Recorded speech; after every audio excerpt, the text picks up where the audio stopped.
Hello guys. आज के इस वीडियो में हम DElEd face to face exam का सिलेबस, एग्ज़ाम के बारे में, एग्ज़ाम होगा या नहीं होगा इसके बारे में बताएंगे और बहुत ही इम्पोर्टेंट क्वेश्चन जो 2020 में हुआ था DElEd face to face exam second year का, उसका हम क्वेश्चन S1 का क्वेश्चन लेकर के आए हैं। ये डीएलएड सेकेंड ईयर 2021 में जो एग्ज़ाम होने वाला है उसके लिए बहुत ही इम्पोर्टेंट है, सेकेंड ईयर वाले के लिए। और फर्स्ट ईयर वाले का एग्ज़ाम के बारे में अभी तो कोई नोटिफिकेशन आया नहीं है, ना ही सेकेंड ईयर वाले का। तो इस कोरोना काल में सेकेंड ईयर वाले का एग्ज़ाम तो ये तय है कि जब भी ले बोर्ड लेगा, लेकिन फर्स्ट ईयर वाले का एग्ज़ाम होगा या नहीं होगा इस पर अभी संशय है कि एग्ज़ाम लिया जाएगा या फिर वैसे प्रमोट कर दिया जाएगा। तो इस पर अभी कोई नोटिफिकेशन आया नहीं है। जब नोटिफिकेशन आएगा हम आप लोगों को कंफर्म कर देंगे। तो चलिए हम देखते हैं। तो ये आप यहाँ पे आप देख रहे हैं 2 वर्षीय diploma in elementary education DElEd face to face. तो आगे देखिए, यहाँ पर ये इसका पाठ्यक्रम है। यहाँ पे ये प्रथम वर्ष का है और ये द्वितीय वर्ष का है। ये इसका सीरीज है F1 F2 फर्स्ट ईयर का, प्रथम वर्ष का, और द्वितीय वर्ष का सीरीज है S1 S2 S3 ऐसे करके। आगे हम सिलेबस आपको पूरा जूम करके दिखाते हैं। तो यहाँ पे आप देख सकते हैं, ये सेकेंड ईयर का है, द्वितीय वर्ष का सिलेबस है, जिसमें आप देख सकते हैं कोड है जिसका S1 S2 S3 S4 ऐसे करके S8 तक है। और S9 जो है ये आपका ऑप्शनल सब्जेक्ट है। ये 6 to 8 का किसी भी एक विषय आप ले सकते हैं। अगर साइंस से हैं तो साइंस में मैथ ले सकते हैं, विज्ञान कोई भी चीज़ ले सकते हैं। अगर आर्ट्स से हैं तो सोशल साइंस उसमें चूज कर सकते हैं। और ये SEP 2 है, यानी कि स्कूल इंटर्नशिप प्रोग्राम 2। ये इसमें होता है 16 सप्ताह का, यानी 96 दिन का ये वर्किंग डे है। टोटल रविवार छोड़ करके 96 दिन आपको ये करना पड़ता है। इसका कुल अंक होता है 300, जिसमें से आपको, और देखिए यहाँ पे ये विषय का नाम हुआ S1 है समकालीन भारतीय समाज में शिक्षा, इसी तरह से नाम दिया गया है सारा। ये क्रेडिट है। क्रेडिट हम इससे पहले वाले वीडियो में हम बता चुके हैं, फर्स्ट ईयर वाले का सिलेबस जहाँ पे हम चर्चा किए हैं वहाँ पर। वैसे भी यहाँ पे बता देते हैं आपको क्रेडिट क्या होता है। एक क्रेडिट का मतलब होता है 30 आवर, समझ गए दोस्तों। तो यहाँ पे 4 क्रेडिट है, यानी कि 120 आवर में आपका ये सिलेबस ख़त्म होगा आपके कॉलेज में। तो यही क्रेडिट हुआ, समझ गए। यानी कि 40 क्रेडिट का टोटल है, यानी कि 4 × 12 यानी कि 1200 घंटे का आपका टोटल सेकेंड ईयर का क्लास होता है। और देखिए बाह्य परीक्षा, यानी कि जो बोर्ड के द्वारा लिया जाएगा वो S1 S2 का 70-70 का होगा और आंतरिक होगा 30-30 का। S3 का एग्ज़ाम आपको बाह्य परीक्षा नहीं होगा, आंतरिक 50 का होता है। और सब में देखिए S4 में 35 का बाह्य होगा, 15 का आपका इंटरनल होगा। S5 में 40 बाह्य होगा, 60 इंटरनल होगा। S6 में 35 बाह्य होगा और 15 इंटरनल होगा। इस तरह से यहाँ पे दिया गया है। चलिए सेकेंड ईयर का सिलेबस आप लोग समझ गए दोस्तों। अब हम यहाँ पे फर्स्ट ईयर का थोड़ा देख लीजिए। फर्स्ट ईयर का ये यहाँ पे इसका कोड सीरीज है F1 F2 F3 करके F12 है, और SEP 1 है जो आपको 4 सप्ताह का होता है, यानी कि 28 दिन का ये वर्किंग डे है। इसमें क्रेडिट कितना है, 4 है, यानी कि टोटल कितना 120 घंटे का। इसका अंक कितना है 100, कॉलेज के द्वारा दिया जाता है। हम सबको मिला था करीब 96-97 ऐसे मिला था।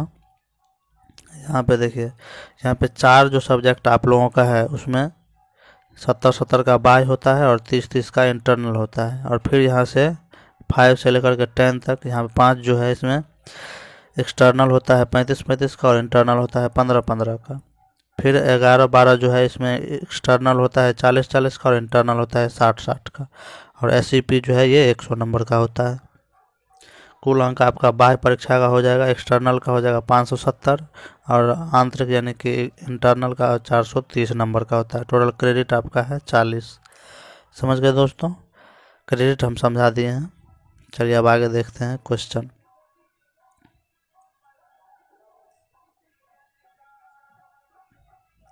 ये सेकेंड ईयर वाले का देख लीजिए। यहाँ पे DLED S1 का क्वेश्चन है। DLED फेस टू फेस द्वितीय वर्ष परीक्षा 2020 का क्वेश्चन है। बहुत इंपॉर्टेंट क्वेश्चन सब है, आप देख लीजिए। यहाँ पे कुल प्रश्नों की संख्या कितना है, 11 है। चैप्टर का नाम है, ये बुक का नाम है समकालीन भारतीय समाज में शिक्षा S1। अब कुल पृष्ठ यहाँ पे 4 दिया हुआ है। आपका ड्यूरेशन यानी कि टाइम है आपका 3 घंटा और पूर्णांक टोटल है 70 नंबर का, पहले बता चुके हैं। चलिए, परीक्षार्थी के लिए जो निर्देश दिया गया है ये सबसे इम्पोर्टेंट है किसी भी एग्ज़ाम में अच्छा नंबर लाने के लिए। यहाँ पे पहले आपको बता दिया जाता है कि परीक्षार्थी यथासंभव अपने शब्दों में उत्तर दें। आप किताब से मिलाया आंसर अगर दीजिएगा तो चेक करने वाले भी होता है अनुभवी, वो समझ जाएगा कि ये वर्ड जो है ये अपना जो है अपने शब्दों का नहीं है, ये क्या है, ये किसी बुक का शब्द है, वो समझ जाता है। इसीलिए 99% कोशिश करें कि आप अपने शब्दों में लिखें। इससे क्या हो जाएगा कि आपको जो एग्जामिनर जो चेक करेगा वो क्या करेगा, वो आपको अच्छा नंबर दे पाएगा। 2 में दिया है, 2 खंड में ये क्वेश्चन है, यानी क और ख में बांटा गया है। उसके बाद 3 में है खंड क का जो क्वेश्चन है, ये 6 लघु उत्तर ये है जो 75 अंक का होगा, जो 100 शब्दों में आपको लिखना है और प्रत्येक का जो है 5 अंक मिलेगा आपको। और खंड ख में रहेगा 5 दीर्घ उत्तर ये क्वेश्चन, जिसमें से 4 को आपको उत्तर देना है, जो लगभग 200 या 250 शब्दों में लिखना पड़ेगा और आपको प्रत्येक क्वेश्चन के लिए 10 अंक आपको दिया जाएगा। समझ गए दोस्तों ये चीज़ आप। चलिए आगे देखिए। अब आगे ये वही है, चलिए यहाँ पे देख लीजिए। यहाँ पे हम क्वेश्चन दिखा रहे हैं दोस्तों। चलिए देखिए, खंड क में क्वेश्चन है, सेक्शन ए है, प्रत्येक प्रश्न का उत्तर देना अनिवार्य है। क्वेश्चन देख लीजिए। पहला क्वेश्चन, 2 क्वेश्चन आपको अथवा करके दिया रहता है, आपको 2 में से जो भी क्वेश्चन आता होगा उसका आप अच्छा से डिटेल अपने शब्दों में करिए। पहला, विद्यालय में कौन से प्रशासनिक घटक असमानता को प्रभावित करने वाले होते हैं। समझ गए दोस्तों, यानी कि विद्यालय में जो भी ऐसे तत्व है जो उसको असमानता को प्रभावित करने वाले होते हैं। कुछ ऐसे होते हैं जो विद्यालय को क्या करते हैं, बाहरी रूप से उसको इफेक्ट डालते हैं, कुछ अंदर आकर इफेक्ट डालते हैं। तो यह बाहरी जो क्षति पहुंचाते हैं उसके बारे में लिखना है। और यह समावेशीकरण से आप क्या समझते हैं, समावेशीकरण यानी कि सभी को एक साथ शिक्षा देना, ये इस चीज़ के बारे में आपको समझाना है। अब दूसरा क्वेश्चन है, भारतीय शैक्षणिक व्यवस्था पर वैश्वीकरण का प्रभाव क्या है। यानी कि भारतीय शिक्षा पर जो है बाहरी दुनिया का क्या प्रभाव है, इसके बारे में लिखना है। समान विद्यालय प्रणाली की खूबियों को बताएं, ये क्वेश्चन आपको अगर आप बोलिएगा तो प्रत्येक क्वेश्चन का हम क्वेश्चन और आंसर सहित आपको हम डिटेल जो इम्पोर्टेंट हमको लग रहा है उसका आंसर हम आपको अगले वीडियो में हम देंगे। चलिए, तीसरा क्वेश्चन है, शिक्षा में मौलिक अधिकार के अनुपालन में किसकी भूमिका महत्वपूर्ण हो सकती है। ये भी 5 नंबर का है। इसमें अथवा में भी दिया हुआ है, भारतीय संविधान में शिक्षा से संबंधित संवैधानिक प्रावधानों का उल्लेख किए। तो ये सब गाइड में दिया हुआ है दोस्तों, आप एक बार पढ़ लीजिएगा, इसका आंसर आप आसानी से दे सकते हैं। 4 में देखिए ये क्वेश्चन, शैक्षिक नवाचार के महत्वों पर प्रकाश डालें। और इसमें अथवा में दिया हुआ है, सामुदायिक केंद्र के रूप में विद्यालय को कैसे विकसित किया जा सकता है। समझ गए दोस्तों। चलिए अब आगे देखते हैं।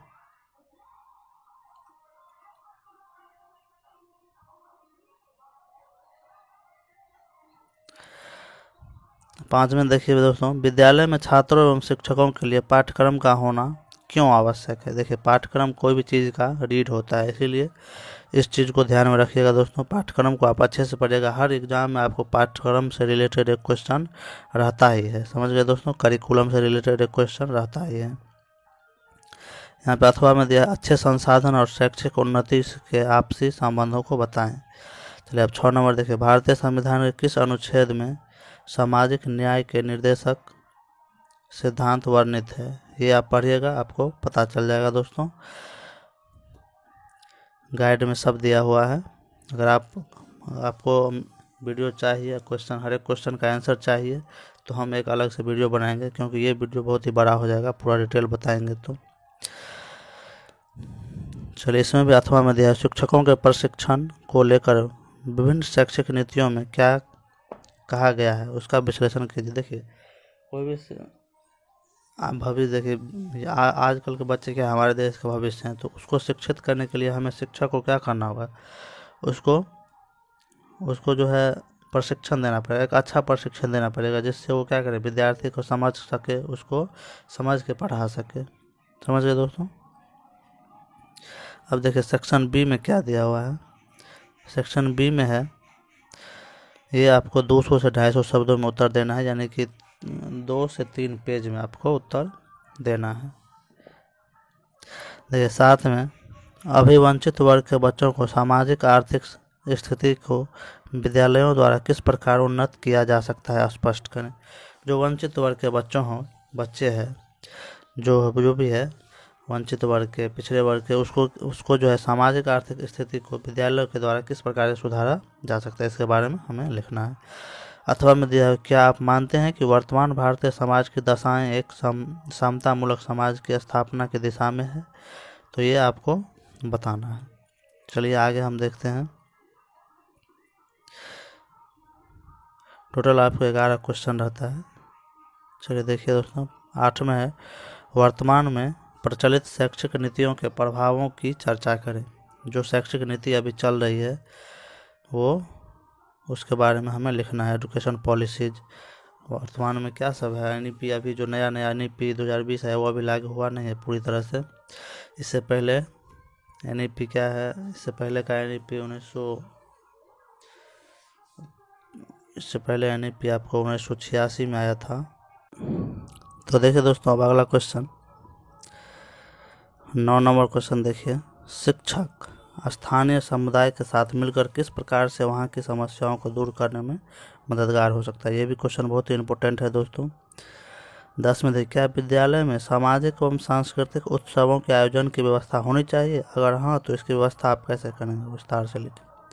देखिए दोस्तों, विद्यालय में अगर हम विभिन्न तरह के कार्यक्रम कराते हैं तो क्या होता है, इससे बच्चों में क्या होता है, सृजनात्मकता का विकास होता है, उसकी तर्क शक्ति, स्मरण शक्ति, बहुत सारे ऐसे चीज़ें, संज्ञानात्मक विकास होता है, बहुत ही उनका जो है चहुमुखी विकास होता है। इसीलिए विद्यालय में विभिन्न तरह का कार्यक्रम होना बहुत ही ज़रूरी है। चलिए 11 नंबर क्वेश्चन देखिए, इसमें 4 दिया हुआ है, जिसमें से आपको 2 का आंसर देना है। पहला है सामाजिक न्याय। समाज में सभी का क्या है, स्थान बराबर है, तो इसलिए सभी के साथ न्याय एक समान होना चाहिए। दूसरा देखिए, विद्यालय शिक्षा में असमानता, यानी कि पिछड़े वर्ग के साथ और जो अमीर वर्ग है, जो धनी है, उसके साथ दोनों में क्या होना चाहिए, समान व्यवहार होना चाहिए, समावेशी शिक्षा होना चाहिए। यहाँ पे गुणवत्ता शिक्षा, एक अच्छी शिक्षा होनी चाहिए। और चुनाव में है गुणवत्ता संधारण हेतु कार्यक्रम। तो जो आपको अच्छी तरह आता है उसको अपने शब्दों में उत्तर दे सकते हैं दोस्तों। तो चलिए आज हम जितना भी जानकारी हो सका हम दे सके। फर्स्ट ईयर वाले का एग्ज़ाम का भी कोई नोटिफिकेशन आया नहीं, ना ही सेकेंड ईयर वाले का, तो जब भी आ जाएगा हम आपको नोटिफिकेशन दे देंगे। अगर हाँ और वीडियो अच्छा लगे तो दोस्तों लाइक, सब्सक्राइब और शेयर ज़रूर करिएगा। और अगर आपको आगे का वीडियो चाहिए, प्रत्येक क्वेश्चन का, अगर इम्पोर्टेंट क्वेश्चन का, VVI क्वेश्चन का अगर आपको आंसर चाहिए, तो हम आपको अगले वीडियो में डाल देंगे, आप लोग कमेंट में बता दीजिए। तो चलिए दोस्तों, धन्यवाद।